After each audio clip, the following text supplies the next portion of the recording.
The Jackie Jones, yeah. All right, I'm back. Jackie Jones here at iLifeWrestling.com for the Jackie Jones Show. Let's get right into some news updates.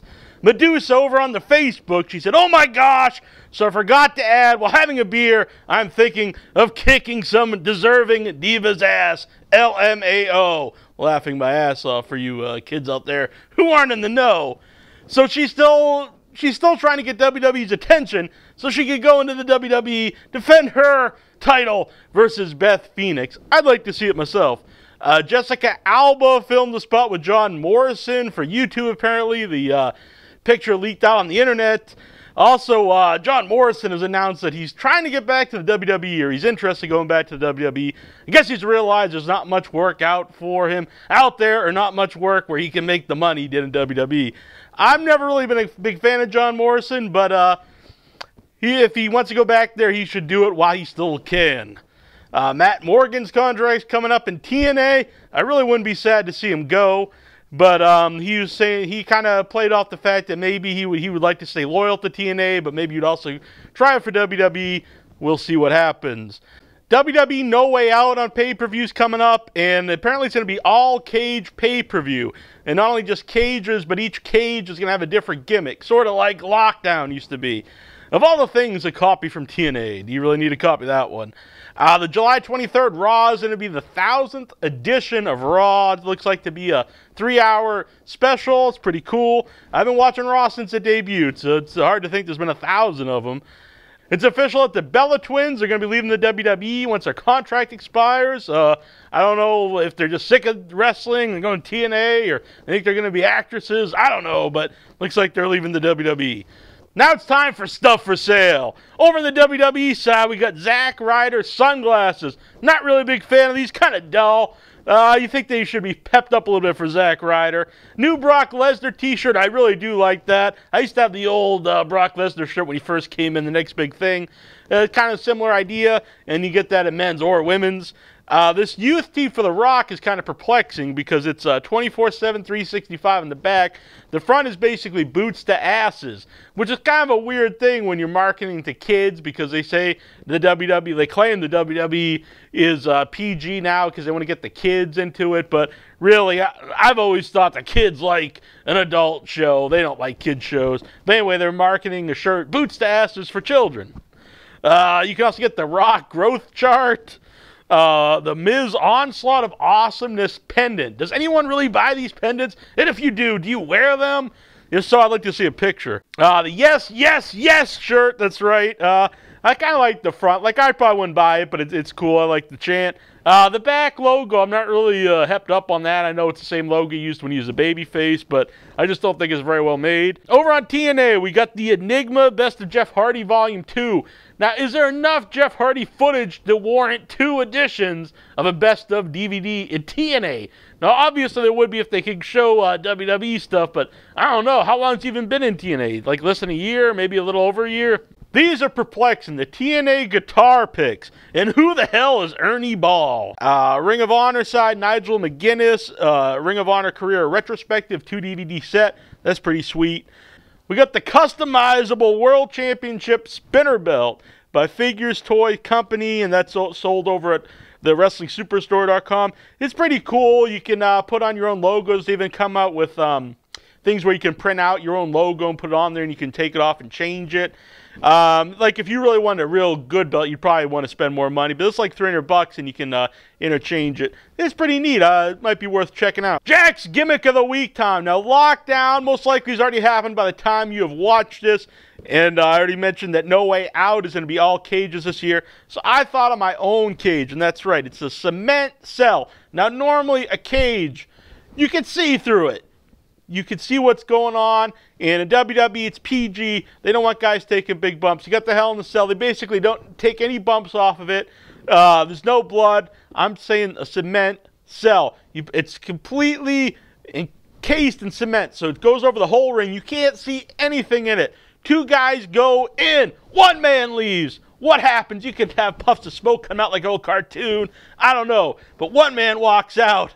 He is the champ, and it's all in your mind. Oh my God, what the hell did that man do? No bumps are taken. It's just all in your head. The cement cell. It's going to be a hell of a match. New segment here. I'm actually going to ask you guys a question, a little poll here. What do you guys think about Lord Tensei? I personally think he's a big flop. But what do you guys think? Do you think it has potential? Do you think it's working? Do you think it is a flop like myself? What do you guys think about it? Either send me a video response or just post it right here on this video, and I'll read them next Jackie Jones Show. All right, we got the mailbag here. Lots of questions to get to. Kevin Kess wants to know, what do you think is one of the many greatest moments of professional wrestling? Wow, that's a friggin' huge question there, Kevin. I'd have to spend a lot. I could maybe do a whole show about my favorite things ever in wrestling. I'll just throw out a couple. ECW's first pay-per-view was an awesome moment for me. I was really attached to ECW. It was a big deal for them to get on pay-per-view, to watch a pay-per-view, saw all these stars I really enjoyed. And at that time, pay-per-view really meant something, so I'm going to put that on there, Barely Legal. Scott Hall, Kevin Nash, especially Scott Hall when he came out on Nitro. But the whole first year of the NWO, and then Hogan turns. Just an amazing angle. Probably that might be my favorite angle of all time. So I'm going to put NWO. I'm going to say that. Joseph Anthony wants to know, the Billy and Chuck angle is pretty big during its time and got a lot of media exposure. What do you predict will be the next big gay marriage in wrestling?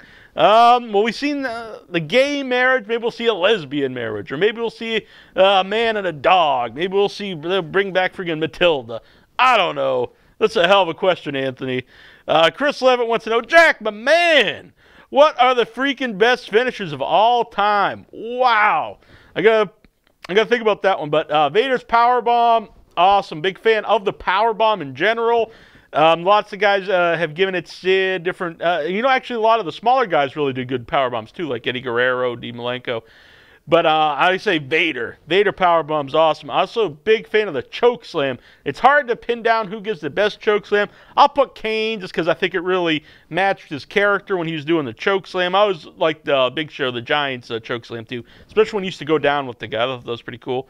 Muda's moonsault. Nowadays, I mean, you see everyone doing a moonsault. All the divas can do a moonsault. All the big guys can do a moonsault. But when Muda first did it, it was really special. It was just amazing. It's hard to go back and look at it now if you didn't live at that time. But if during that period when you never saw anything like that before, it was friggin' awesome.